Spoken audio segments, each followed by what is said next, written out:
দর্শক স্বাগত জানাচ্ছি টাইমস অফ বাংলাদেশের বিশেষ আয়োজন রিদম অফ টাইমসে। গানের এই আড্ডায় আজ আমাদের সাথে আছেন গুণী এবং জনপ্রিয় সঙ্গীত শিল্পী পথিক নবী।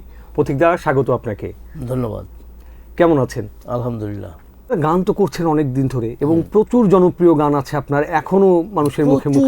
প্রচুর না, আমি অনেক কম গান গেয়েছি, তবে আমার সৌভাগ্য প্রকৃতি হয়তোবা সেভাবেই আমাকে সাজিয়েছেন, তার প্ল্যান ওই রকমই। আল্লাহ পাক আমাকে যেভাবে বানিয়েছেন, আমার ধরনটা, আমার চিন্তার ধরনটা, আমার গায়কিটা বা গান বিষয়ে আমার যে মনোভাবটা, দৃষ্টিভঙ্গিটা, এটা একান্তই আমার ব্যক্তিগত জীবনযাপনের কারণে ওই রকম একটা ব্যাপার দাঁড়িয়েছে যে আমি এইভাবে দেখি, গান লিখি, সুর করি, গাই, পাশাপাশি অন্যদের ভালো লিরিক্স পেলে, সুর পেলে বা শুধু লিরিক্স পেয়েছি আমি নিজে সুর করে গাচ্ছি, বা আরেকজন লিখেছি, আরেকজন সুর করেছে, আরেকজন মিউজিক করেছে, সে গানও আমি ভয়েস দিয়েছি, অতীতেও দিয়েছি।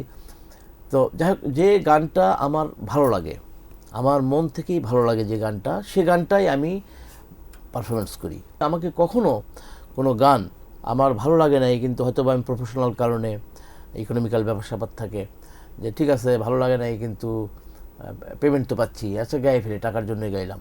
কিন্তু পরবর্তীতে এভাবে কিছু গান আমি করেছি একটা সময়, কিন্তু পরবর্তীতে আমি দেখলাম যে যদি ভালো গান না গাই তাহলে যতই টাকা আমি নেই, টাকার বিনিময়ে যদি আমাকে শুধু গান গাইতে হয়, আর যদি সে গানটা আমি নিজে গিয়েও শান্তি পাচ্ছি না, গানটা আমার ভালোই লাগছে না। শিল্পীর আসলে নিজের হৃদয়কে স্যাটিসফাই করা খুব জরুরি, তারপরে বাকি পৃথিবীর সাথে তার সংযোগ স্থাপন। গানের শুরুটা কিভাবে হয়েছিল? গানের শুরু হচ্ছে ছোটবেলায়, মানে আমার বাবা কি করছেন, আমি যখন একদমই ছোট বাচ্চা, বাড়িতে একটা রেডিও ছিল, মানে উনি কিভাবে যে কি দেখতেন আমি জানি না, উনি রেডিওটাকে মনে করেন আসার দিয়ে ভেঙে ফেলছে। আমার নানা বাড়িতে গান বাজনা হইতো, প্রতি বৃহস্পতিবারে হইতো। আমার মামারা গাইতেন, বাজাইতেন, খালারা গাইতেন, আমার মাও নাকি গান গাইতেন। কিন্তু ওই যে বললাম, আমার বাবা এরকম একটা মানসিক ব্যাপার ছিল ওনার, বাড়ির রেডিওটা উনি ভেঙে ফেলেছেন। কী কারণে ভেঙে ফেলেছেন? রেডিওর আওয়াজের কারণে বাড়িতে বাইরের মানুষজনের নজর থাকবে, গান চলবে, বাজবে, কিন্তু বাড়িতে রেডিও ব্যবহার না হলে কি হবে?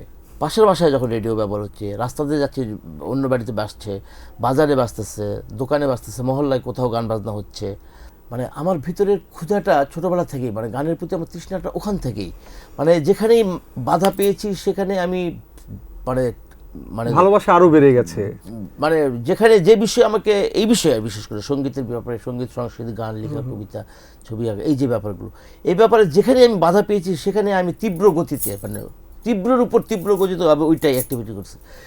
এই যে শোনা গান থেকে, তারপরে তো তখন তো গ্রামে টেলিভিশন আসে না, ক্লাস 5-এ পড়তে জীবনে প্রথম টেলিভিশন দেখলাম, তাও বগুড়া শহরে গিয়ে, সেই নওগাঁ ধামরাট গ্রাম থেকে বগুড়া বাবার এক বন্ধুর বাড়িতে বেড়াতে গেলাম, সেখানে গিয়ে জীবনে প্রথম টেলিভিশন দেখলাম। দাদা, দেখেছি আপনার গান, আপনি একটু আগেও বলছিলেন যে আপনি সবসময় স্রোতের বিপরীতে দাঁড়িয়েছেন এবং ট্রেন্ড যেটা, সেটার বাইরে দাঁড়িয়ে আরেক দিকে দাঁড়িয়ে আপনি, আমার একটা নিজস্ব দিক আছে, সেটা নিজস্ব দিক আছে। আপনার গানেও কিন্তু এটার প্রভাব আছে। আপনার গান কিন্তু ওই সময়ের যে গানগুলো হচ্ছে তার থেকে আলাদা। শুরু যখন করলেন সেখানে কি প্রতিকূলতা পেয়েছিলেন নাকি খুব স্মুথ ছিল? গানের ব্যাপারটা আমার অস্তিত্বের মধ্যে ছিল, আমার আত্মার মধ্যে ছিল, আমার রক্ত মাংসের মধ্যে ছিল, আমার চেতনার মধ্যে ছিল, দেখেই আমি গান আমাকে আমার ভিতর থেকে আমাকে বের করে নিয়েছে, গানই আমাকে আবিষ্কার করেছে। আমি যেমন, মানে গান আমার দ্বারা গান আছে যে ভিতরে, যেটা এটা যেমন আমি আবিষ্কার করেছি, গানও এরকম আমাকে আবিষ্কার করেছে। গানের কারণেই, গানই আমাকে বলেছে তুমি এইটা, তোমার টাইপটাই। পুরাটাই যুদ্ধ আমার, এবং সবচেয়ে বড় যুদ্ধের বড় বিষয় হচ্ছে, সেটা হচ্ছে আমি একটা অশিক্ষিত গায়ক, মানে কি আমার একাডেমিক শিক্ষা খুবই কম। আমি যতটুকু শিখেছি সারেগামা ওস্তাদদের কাছ থেকে, শিক্ষকের কাছ থেকে খুব অল্প সময় শিখতে পেরেছি, সেটা কোনো শিক্ষা না। এটা দিয়ে মানে বলা যাবে না। আমি একসময় হারমোনিয়াম বাজিয়ে গান টান গাইতে পারতাম, যে অর্থে একটা শিক্ষিত গায়ক বলা উচিত, বা জানাশোনা এডুকেটেড পারসন, একাডেমিক একটা মানে আর্টিস্ট, সিঙ্গার বা গীতিকার, সুরকার, কম্পোজার, নো। এরকম হয় কারণ গানের সাথে গড গিফটেড একটা বিষয় আসলে থেকেই যায় সব সময়, তা থাকে। তাহলে আমার যুদ্ধ ওখান থেকেই, মানে আমার তো গান গাওয়ার কোনো যোগ্যতাই নাই, কথা তো দূরের কথা, গানের মানে আমার তো নিজের জীবনযাপনে ঠিক নাই, নিজের ওই সময়ের আমি মানে টেনে মাস্টার্স ফেল, প্রথমত মানে এমএ ফেল বলতে ভালো লাগে। আচ্ছা, এমএ পাস করে ফেললেন, মাস্টার্স পাস করা হলো, তাহলে কি করতেন? জানি না তো, মাস্টার্স পাস করার থাকলে তো করতামই। মনে হয় দিন শেষে গানটাই করতেন। হ্যাঁ, গানই তো গান করছি তো তখন অলরেডি। তাহলে যখন মাস্টার স্যার ভাইবা পরীক্ষা দিতে গেছে তখন তো অলরেডি গান গাচ্ছি, আমি গানই করে বেড়াই। তখনই আমি স্টেজে তখন খ্যাপ মানে সাইড সিঙ্গার আর কি, অলরেডি হাতে পায়ে ধরে অনুরোধে লাচি ঝাঁটা খেয়ে হলেও জোর করে স্টেজে উঠে হোক, নাহলে স্টেজের সামনে অনুষ্ঠানের ভিতর হাঙ্গামা করে গন্ডগোল লাগাই দিয়ে অনুষ্ঠান বন্ধ করে দিয়ে হয়ে হোক, যে কোনো পদ্ধতিতে হোক আমাকে স্টেজে উঠে 2-4টা গান গাইতে হবে, এটা হচ্ছে আমার মিশন ছিল। ওই সময় আমার পরিচিত 2-1টা গান গাইতাম তো অবশ্যই, যেগুলো সে সময় ছিল। বিশেষ করে রুদ্রতার ভালো আছি ভালো থেকে গানটা, এটা আমি মানে আমার অন্তরের একটা গান, এটা আমি স্টেজে গাইতাম। তারপর আরও কিছু কিছু গান ছিল পরিচিত গান। দাদা গানের কথা যেহেতু আছে, একটা গানই শুনে ফেলি। এসে চলে যাওয়াই বিধান, ফেলি কোলাহল কলতান, কুড়ি কলির ফুটে ওঠা, কুড়ি কলির ফুটে ওঠা, সুবাসিত সুবাহবান, আহারে ও এই মায়ার ময়দান, আহারে ও এই মায়ার ময়দান, এসে চলে যাওয়াই বিধান, এসে চলে যাওয়াই বিধান, এসে চলে যাওয়াই বিধান।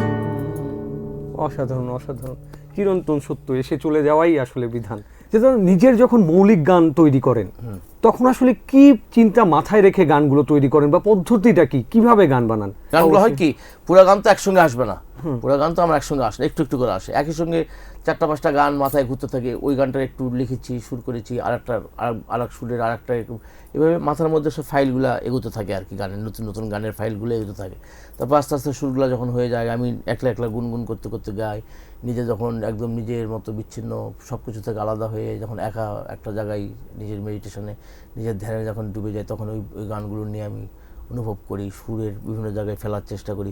শুরুতে তো গলায় সুর আসবে না, নতুন কথায় তো শুরুতে সুর সম্ভবই না, হয়তো বা হয় কিছু কিছু গান এসে যায় শুরু থেকে শেষ পর্যন্ত একইভাবে এসে যায়, মানে পুরো গানটাই সুরসহ ভাবসহ এসে যায়। সব গান তা হয় না, শুরুতে একটু বেড হপ, শুরুতে গোছানো না, কথাগুলো এলোমেলো, সেগুলোকে একটা সাইজে আনো। প্রথমে প্রচুর কথা চলে আসে, এক খাতা ভরে লিখে ফেলি একটা গান, অনেক লেখা, পরে চিন্তা করে দেখি এত লিখার, এত শব্দ, এত কথার দরকার নেই, মূল ভাবটা ঠিক রেখে আর একটু স্লিম করি এটাকে, আর একটু কষ্ট করে আর একটু গবেষণা করি, মানে আগে অক্ষরগুলো সাজাই, আগে গানের একটা লিরিকের একটা বডি বানাই, ওটার সঙ্গে যখন সুর পড়ে, সুরের কারণে সুরের একটা হুকিং ব্যাপার থাকে, সুরটা একটা জিনিস যেন বারবার ঘুরে ঘুরে এসে যেন শ্রোতাকে টাইনা নিয়ে আসে আর কি। সুরের একটা মেলোডি আছে না, রিদম আছে না, একটা দোলা আছে না, ওইটাকে ফলো করতে গিয়ে আবার তখন ওই কথাগুলো একটু এদিক ওদিক হয়ে যায়, আবার এই কথা সুরের একটা টান, তার সঙ্গে আবার কথার একটা ভাব, কথার তো একটা বিষয় আছে, কথার একটা বিষয় আছে না, কথা তো একটা জিনিস, প্রত্যেকটা কথার অর্থ আলাদা, শব্দের যেমন অর্থ, এক একটা শব্দের এক এক রকম অর্থ, ওইরকম কথাগুলো। তার সঙ্গে প্রাসঙ্গিকভাবে যেখানে যতটুকু ইনস্ট্রুমেন্টস আসা উচিত, ব্যাকগ্রাউন্ডে হোক, যে ইনস্ট্রুমেন্টগুলো আবার নিজস্বতায় তারা পার্সোনালি লিড পার্ট তাদের থাকবে, তারা নিজস্ব চরিত্র নিয়ে কিছুক্ষণ নিজের মতো করে বাজবে, আবার মূল জায়গায় চলে যাবে, কর্ড ঠিক থাকবে, হোম কর্ডের উপর আবার গানটা ধরবো। এগুলো তো মনে করো যে গাইতে গাইতে করতে করতে আমি বুঝছি যে এইভাবে গানগুলো হয়, এইভাবে মানুষের ভালো লাগে জিনিসগুলো। দাদা প্রথম অ্যালবামে খুব জনপ্রিয় একটা গান ছিল, পুরো সারা বাংলাদেশের মানুষ শুনেছে, এবং আমারও ব্যক্তিগতভাবে খুব প্রিয়, পাখি। গানটা কি একবার শোনা যায় কিনা? হ্যাঁ, গাওয়া যায়। একটা নতুন গান গেছে, পাখি, একটু গুনগুন করি, তুমি একটু ধরো, স্কেলটা ধরো। পাখি উড়িয়া উড়িয়া উড়িয়া উড়িয়া উড়িয়া উড়িয়া রে যায়, পাখি উড়িয়া উড়িয়া উড়িয়া উড়িয়া উড়িয়া উড়িয়া রে যায়, একটা সাদা পাখি ইয়া আমাকে ভাবি কোথায় ফিরিব, ঘড়ি তো বাঁধি ভাবি কোথায় ফিরিব, ঘড়ি তো বাঁধি।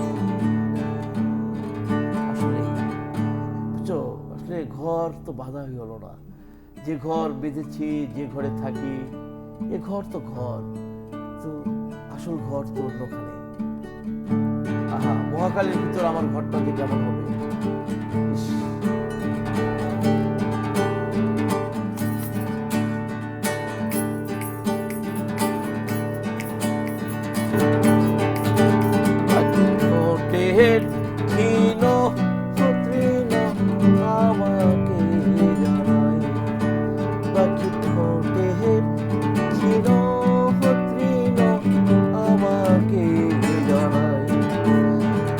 ঘরে ফেরার বেলা যায়, তোমার ঘরে ফেরার বেলা যায়, ঘরে ফেরার বেলা যায়, একটা সাদা পাখি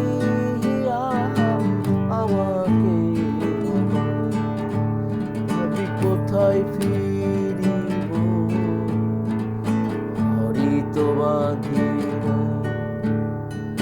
আসলে কি ফেরা যায়, আসলে কি ফেরা হয়, নাকি শুধু শুধু পড়ে থাকা ধুলার ধুলির নাকি শুধু শুধু পড়ে থাকা ধুলার ধুলির পাখি উড়িয়া উড়িয়া উড়িয়া উড়িয়া উড়িয়া উড়িয়া যাই, পাখি উড়িয়া উড়িয়া উড়িয়া উড়িয়া উড়িয়া উড়িয়া যাই, উড়িয়া উড়িয়া উড়িয়া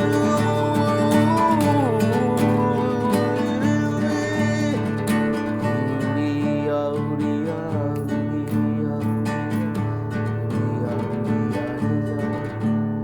পাখি উড়িয়া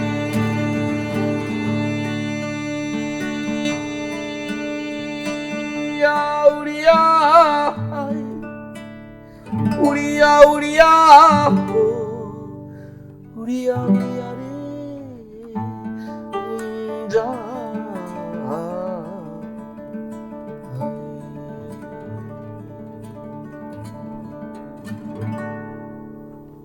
অনেক ধন্যবাদ দাদা, অসংখ্য ধন্যবাদ এত সুন্দর একটা গানের জন্য।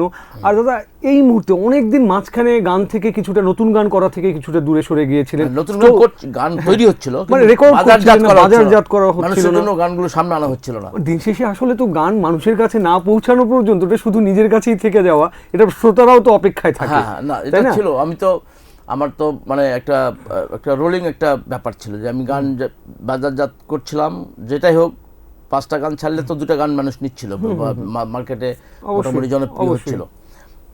তো আর এরকম যে হিট, ব্যাপক হিট, অনেক ভাই এইসব ব্যাপার না, গান হওয়া আমার কাছে জরুরি। যদি গান নাই হইলো ভিতর থেকে, গানটা যদি ভালো না হইলো, খামাখাই ওটা যে কোনোভাবে বাজারজাত করাই তো যায়। এখন তো ইলেকট্রনিক্স মিডিয়ার যুগ, ভার্চুয়াল যুগ, হাতে হাতে ফোন, কতগুলো চ্যানেল, এতগুলো প্ল্যাটফর্ম, এই সোশ্যাল মিডিয়া সব মিলে অনেক জিনিসই তো মানুষের জনপ্রিয় হচ্ছে, অনেকের তো কোটি কোটি কোটি কোটি ভিউ হয়ে যাচ্ছে অনেক জঘন্য জিনিসপত্রেরও, তাই না? অনেক বাজে জিনিসপত্র, সোশ্যাল মানে নিম্নমানের অনেক কন্টেন্টও তো ভাইরাল হচ্ছে, অনেক মানুষ দেখে, কিন্তু তাই দেখে কি আমি কি সেই কাজ করবো? আমি তো সেই জন্য জন্মাইনি। আমার ভিউ কম হলেও ভালো, কিন্তু ভাই আমি যেন গানটা শান্তি করে গাইতে পারি, মনের থেকে যেন শান্তি পাই, আমি গানই করতে চাই, আমার গানই পেশা, গানই আমার মানে গানের ভিতর দিয়ে আমি তাকে খুঁজি, তাকে ডাকি, মানুষকে ভালোবাসি, যা করি গানের ভাষায়। সো গানটা আমার কাছে অন্যরকম জিনিস, গানটাকে আমি খুব সিরিয়াসলি নিয়েছি আমার জীবনে, পেশা নেশা দুটাই আমার গান। অবশ্যই। তো সেই জায়গার থেকে দায়বদ্ধতাও অনেক বেশি, অনেক আমার গানের প্রতি অনেক দায়, শ্রোতাদের প্রতি অনেক মানে আমার কমিটমেন্ট। আমি একটা জায়গায় প্রোগ্রামে যাই, এত মানুষ গান শোনার জন্য অপেক্ষা করে, এত মানুষ সামনে দাঁড়িয়ে থাকে আমার গান শোনার জন্য। আমার পারফরমেন্সটা এবং আমার গানগুলো মানুষের জন্য অন্তরে দাগ কাটে, মানুষের জন্য আনন্দিত হয়, চিন্তিত হয়, মানুষের জন্য মন ভালো হয়, মানুষের জন্য মন খারাপ হয়, মানুষ যেন উচ্ছ্বসিত হয়, মানুষ যেন মানে ভুলে যায়, সব বিভোর হয়ে যায়, আবার মানুষের জন্য কিছু কিছু টনক নড়ে, মানুষ যেন সচেতন হয়ে যায়, আবার মানুষ যেন সব ভুলে যায় আমার গানে। এই ব্যাপারগুলো সব কিছু মিলিয়ে আমাকে খেলতে হয়। অবশ্যই শিল্পী, একজন শিল্পীর কিন্তু এই স্বপ্নগুলোই থাকে, কারণ মানুষকে নিয়ে, শ্রোতাকে নিয়েই তার মূল কাজ, এবং শ্রোতার হৃদয় জয় করা, এটা এই বিদ্যায় অর্জন করা, এই দক্ষতাটা পাওয়া। এবং আমি আমার শ্রোতাদেরকে আমার শ্রোতাদের সম্পর্কে সারা জীবন শুরু থেকে ফ্রম দ্য বিগিনিং আমার যেটা মানে আমি একদম নির্দ্বিধায় বলি, আমার লিসনাররা, আমার যারা শ্রোতা, আমার যারা শুভাকাঙ্ক্ষীরা, আমাকে যারা ছোট থেকে যারা আড্ডায় হোক, যে কোনোভাবে হোক আমাকে যারা অনুপ্রাণিত করেছে, তাদের ঋণ আমি কোনোদিন শোধ করতে পারবো না। গীতিকার শুরু করে আমাদের দেশে আছেন অনেক ভালো ভালো শিল্পী, সবাই যারা ভালো করেছেন, যাদের সবার নাম তো এক শ্রেণীতে, আমি সবাইকে সবার প্রতি সম্মান রেখে আমি বলছি, যারা ভালো গান করেন, ছোট হোক বড় হোক, সবাইকে আমি রেসপেক্ট করি, সবাইকে ভালোবাসি, সবারটাই শুনি আমি। এত গানের ভিতরেও আমার মতো একটা অগোছালো মানুষের, এলোমেলো একটা মানে গানের ক্ষেত্রে অদক্ষ এবং একটা হাতুড়ে গায়ক, আমি একটা হাতুড়ে মানে হাতুড়ে ডাক্তার তো আমরা শুনেছি, আমি বললাম হাতুড়ে গায়ক। কিন্তু তারপর গাইতে গাইতে গাইতে গাইতে যে ব্যাপারটা আমার তৈরি হয়েছে, বা আমাকে যারা আমার গান যারা শোনেন তারা আমার চাইতে অনেক বেশি বুদ্ধিমত্তা সম্পন্ন এবং অনেক বেশি তাদের জ্ঞান বুদ্ধি বেশি, তাদের বিবেচনা অনেক উন্নত আমার চাইতে। নাহলে আমার মতো একটা পাগলের গান এই দেশের মানুষ এইভাবে শোনার কথা না, কারণ আমার তো সে যোগ্যতাই নাই। আপনি বিনয় করে না, বলছেন বিনয় করে, দাদা। এটা সত্য কথা দাদা, আমি পারি না দাদা। টোটালটা আমার গানের জীবনটাই টোটাল একদম মানে মানে না, অবশ্যই, কিন্তু আমার কাছে কি মনে হয় আপনার স্পিরিচুয়ালিটির সঙ্গে আমার একটা অনুমান কাজ করে আর কি। অবশ্যই। এটা দুটো মিলে আমি পারফরমেন্স করি বা গান করি বা এই পর্যন্ত তৈরি অবশ্যই, হয়েছি, অবশ্যই। কিন্তু আমার তো সেই একাডেমিক দক্ষতাটা নেই দাদা। না, লালন ফকিরের কি একাডেমিক ওরে দক্ষতা বাবা রে ছিল? বাবা, সে তো অন্য বিষয়। ওই তো হাসন রাজা? উনি তো ওই মহাজাগতিক আশীর্বাদ উকিল মুন্সি? আশীর্বাদ পুষ্ট, হ্যাঁ ওনারা সবাই, ইনারা সবাই হাসন রাজা। যুগে যুগে কিছু মানুষ থাকবেন যারা প্রাতিষ্ঠানিকভাবে শিক্ষা নিয়ে গান করবেন, কিছু মানুষ থাকবেন যারা স্বতঃস্ফূর্তভাবে না, করবেন। তবু এখনকার ছেলে মেয়েরা যারা কম্পিটিশন করছে এখন, তুমি যাদের কথা বলছো বা এখন যারা ভালো কাজ করে, এটা কিন্তু সবারই কিন্তু একাডেমিক একটা দক্ষতা আছে। একাডেমিক মানে কি সবাই যে একদম সার্টিফিকেট ধারী তা না, কিন্তু অন্তপক্ষে তো তারা একটা নির্দিষ্ট Basic সময় শিক্ষা, শিখেছে, একটা কিছু বেসিক শিক্ষা, শিক্ষা শিখিয়ে এসে তো তার কাজ ব্যবস্থা করতেছে। স্পিরিচুয়াল বা আধ্যাত্মিকতার সংযোগ গানের সাথে থাকবেই সব সময়। আচ্ছা। না হলে এই যে সুফি মিউজিক, কীর্তন, আমাদের সেই সাথে আমরা যদি বলি হামদ, নাত, প্রতিটা ধর্মেই কোনো না কোনোভাবে সঙ্গীতের এই যে চর্চা পরম্পরা, এটা কিন্তু আধ্যাত্মিকতার সম্পর্ক এবং ঈশ্বরের সাথে বা স্রষ্টার সাথেও সুরের এবং শিল্পীর একটা সম্পর্ক থেকেই যাবে, আল্লাহ, আল্লাহ। এটা আল্লাহ থেকেই মহান, যাবে। আল্লাহ So, মহান, তিনি আল্লাহ কিছু গিফট করেন আসলে। রাইট। আর আমার তো বিশ্বাস যে আপনিও সেই গিফটেড, যার ফলেই আমি জানি না, আমার বাবা কিন্তু এটা বলে, আমার ওই বাবাই, যে বাবা আমার গান বাজনা শেখার ক্ষেত্রে সবার আগে আমাকে ঠেঙ্গানি দিচ্ছেন, হ্যাঁ লেখাপড়া বাদ দিয়ে গান বাজনা, উনি কিন্তু বলে যে তোর মধ্যে কিন্তু একটা তোর গলাটা কিন্তু আল্লাহর দান, তুই কিন্তু উল্টা পাল্টা গান ফালতু গান গায়ে কিন্তু নিজের ইজ্জত মারিস না। তোমার দিদি মানে আমার বউ আর আমার বাবা এই দুজনই প্রথমেই আমাকে বাধা দিচ্ছে, তুমি কিন্তু ফালতু গান সস্তা গান গাইতে পারো না। অবশ্যই। বাবা টাকা পয়সা কম আসুক ঘরে, কিন্তু তুমি যেগুলো গাও তাহলে কিন্তু তোমাকে কেউ যদি অফার করে তুমি কিন্তু বলবা যে বাবা আমার বাবা নিষেধ করছে, আবার তোমার ভাবিও বলছে যে কেউ যদি তোমাকে অফার করে তুমি বলবা যে আমার বউ নিষেধ করছে, সব গান গাইতে পারবো না আমি। আপনার গানের একটা বড় শক্তি কি আমার কাছে দাদা মনে হচ্ছে সবসময়, আপনার গানের লিরিক যেমন আলাদা আর 10 জনের থেকে আলাদা, সেই সাথে সুরের যে গঠন সেটার সাথে আমাদের লোকজ সুর, আধুনিকতা, সারা পৃথিবীর একটা সুরের ব্লেন্ড নিয়ে কিন্তু নিজস্ব একটা ধারা, এটা কিন্তু অনেক বড় ওই যে বললাম দাদা, ওই যে ওইভাবে একদম ফ্রম দ্য বিগিনিং আমাকে এইভাবে তৈরি হতে হয়েছে দাদা। এবং এটা কিন্তু খুব মসৃণ পথ ছিল না, বহুত কিন্তু তিরস্কার, বহুত অবহেলা, বহুত ঈর্ষা, বহুত কিছুকে ফেস করেই কিন্তু আমাকে এই জায়গায় আসতে হয়েছে। এবং আমি মানে আমাকে যারা পছন্দ করেন তাদের প্রতি আমার কৃতজ্ঞতা, আমাকে যারা অপছন্দ করেন তাদের প্রতি আমার কৃতজ্ঞতা, আমাকে যারা আমার গান যারা শোনেন তাদের প্রতি আমার কৃতজ্ঞতা, যারা শোনেন না তাদের প্রতি আমার কৃতজ্ঞতা। এই যে সবার প্রতি কৃতজ্ঞতা, যারা আপনার গানের অপেক্ষায় থাকে তাদের জন্য কি পরিকল্পনা করছেন, নতুন গান কবে আসবে, কিভাবে আসলে আর সামনের নতুন plan গান কি? আমি করছি, আমি নতুন গানের কাজে হাত দিয়েছি, আমি অনেক রকম ব্যাপার স্যাপার নিয়ে ভাবছি। এখন গান করতে চাইলে গান করা উচিত, সেভাবেই ভালোভাবেই সুন্দরভাবে গানের যেন কম্পোজিশন হয়, গানটা যেরকম সেই বিষয়ের সঙ্গে সাদৃশ্য রেখে মিউজিক হওয়া উচিত, সাউন্ডটাও সেরকম হওয়া উচিত, কম্পোজিশনটা তো আছেই, সব মিলায় দেখা যাক। আমি কাজ করছি, অনেকগুলো কাজের মানে কাজ গোছাচ্ছি আর কি, মানে অবশ্যই শুধু দাদা। মানে মুখে না, রেকর্ড হচ্ছে, লেখা হচ্ছে, সুর হচ্ছে, বাজাচ্ছেন অনেকেই মিউজিশিয়ানরা, আরও প্ল্যান করতেছে।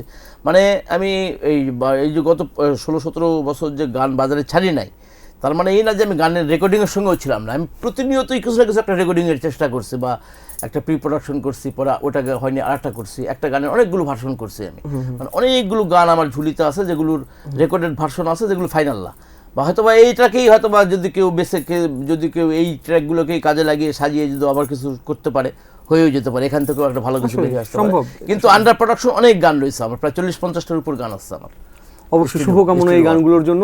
আমরা আয়োজনের একদম শেষ প্রান্তে চলে এসেছি দাদা, কিন্তু একটা গান আপনার শুনতে শুনতেই আজকে আমরা বিদায় নিতে চাই, তার আগে যদি দর্শকদের উদ্দেশ্যে কিছু বলতে চান। দর্শকদের উদ্দেশ্যে কি বলবো, আমি দর্শকদের উদ্দেশ্যে আমার একটাই বিনয়, সেটা হচ্ছে যে আমাদের বাংলা গান, আমাদের বাংলা সংস্কৃতি, আমাদের বাংলা বেঁচে থাকা, আমাদের যে হাজার বছরের সংস্কৃতি আছে, আমাদের সামাজিকতা আছে, আমাদের কবি আছে, কবিতা আছে, আমাদের পালা গান আছে, আমাদের লোকগান আছে, আমাদের আধ্যাত্মিক গান আছে, সুফি গান আছে, সুফি গান, তারপরে তোমার আরও যত আছে, ভাটিয়ালি, পল্লীগীতি, আঞ্চলিক, লালন সাইজি, হাসন রাজা, দুরবিন শাহ থেকে শুরু করে শাহ আব্দুল করিম, যেখানে যত গান আছে, আমাদের যে ভালো সুরগুলো, যে গানগুলো মানুষকে প্রভাবিত করে, আন্দোলিত করে, অনুভূতি জাগ্রত করে, মানুষকে নরম হতে সহযোগিতা করে, মানুষের উগ্রতাকে বিলীন করে দিয়ে মানুষকে উদার মরমী হতে সহযোগিতা করে, সেই জাতীয় গানগুলোকে আপনারা শুনুন, পৃষ্ঠপোষকতা করুন, চর্চা করুন, তাহলে আমাদের অন্তরের মধ্যে যে বর্তমান পৃথিবী বলি, যাই বলি, বিশ্ব পরিস্থিতির কারণে যে একটা উদ্বিগ্নতা বা একটা টেনশন, একটা ট্রমা, একটা প্যারা ইত্যাদি ইত্যাদি আমাদের ভিতরে চলে, অস্থিরতা, এটার পাশাপাশি যদি আমরা আমাদের সেই সুরেলা, সেই মরমী বিষয়গুলোকে চর্চা করি, গাইতে পারি না পারি, অন্তপক্ষে শুনতে তো পারি, হ্যাঁ, বা শুনতে পারি, যা যতটুকু আয়ত্ত থাকে খুঁজে খুঁজে ভালো কিছু শুনি, তাহলে এইটার চর্চা বাড়লে আমাদের মনে একটা শান্তি আসবে, শান্তির চর্চাও হবে, শ্রবণ ইন্দ্রিয়ের শান্তিও হবে, অন্তরাত্মারও শান্তি হবে। শিল্পের একটা অদ্ভুত জায়গা আছে, শিল্পের একটা শক্তি আছে, নিজস্ব একটা পরিচয় আছে, একটা মর্যাদা আছে, একটা আভিজাত্য আছে, শিল্পের মধ্যে গবেষণা আছে, ধ্যান আছে, ইবাদত আছে, ঐশ্বরিক বিষয় আছে, শান্তির একটা ব্যাপার আছে। তো সেই চর্চাগুলো ফিরে আসুক, সংস্কৃতি সুস্থ হোক, এই প্রার্থনা আপনারা, আমার শ্রোতারা যারা আছেন, দেশবাসী যারা আছেন, দেশে যারা যেখান থেকে যারা এই অনুষ্ঠানটি দেখছেন, আপনাদের কাছে আমার অনুরোধ রইল, সুন্দর জিনিসগুলোকে আপনারা সমর্থন করুন, সাপোর্ট করুন, শুনুন, চর্চা করুন, তাতে আমাদের জীবন অনেক সুন্দর হবে আগামীতে ইনশাল্লাহ। সবাইকে অসংখ্য ধন্যবাদ। সবাই ভালো থাকবেন, সুস্থ থাকবেন, আমার জন্য দোয়া করবেন। আমি যতদিন বেঁচে আছি আপনাদের জন্য নতুন গান যেন লিখতে পারি, সুর করতে পারি, গাইতে পারি। মঞ্চে যেখানেই যাই, আপনারা ডাকেন দেখে গান করতে যাই, সারা দেশের বাইরে ঘুরে বেড়াই, গান করতে যাই। আপনাদের সঙ্গে দেখা হবে, কথা হবে, ভালোবাসা বিনিময় হবে, গান হবে, আড্ডা হবে। এই তো, ভালো থাকুন সবার, সকলের জন্য সুস্থতা কামনা করছি। দাদা, আমাদের সময় দেওয়ার জন্য কৃতজ্ঞতা এবং ধন্যবাদ। ধন্যবাদ, আপনার ধন্যবাদ। একটি গান শুনতে শুনতে আজকের আয়োজন শেষ করব, তার আগে দর্শকদের কাছ থেকে বিদায় নিয়ে আসছি। Please, please. দর্শক, রিদম অফ টাইমসে এই ছিল আজকের আয়োজন। সঙ্গে থাকুন টাইমস অফ বাংলাদেশের। এখানে এক নদী ছিল, জানলো না তো কেউ। নদীর জল ছিল না,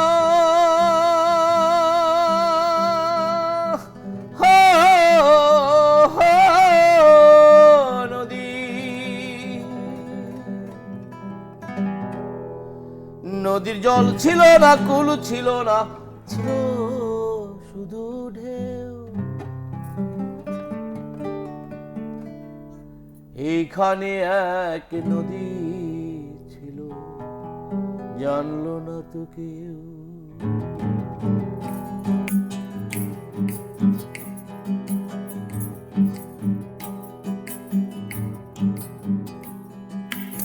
এইখানে এক নদী ছিল, জানলো না তো কেউ। আমার একটা নদী ছিল, জানলো না তো কেউ। আমার একটা নদী ছিল, জানলো না তো কেউ। এইখানে এক নদী ছিল, জানলো না তো কেউ। নদীর জল ছিল না, কুল ছিল না, ছিল শুধু ঢেউ। আমার একটা নদী ছিল, জানলো না তো কেউ। এইখানে এক নদী ছিল, জানলো না তো কেউ।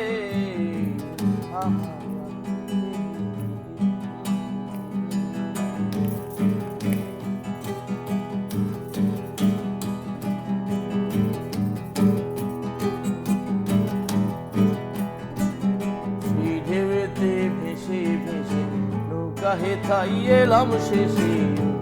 আহা,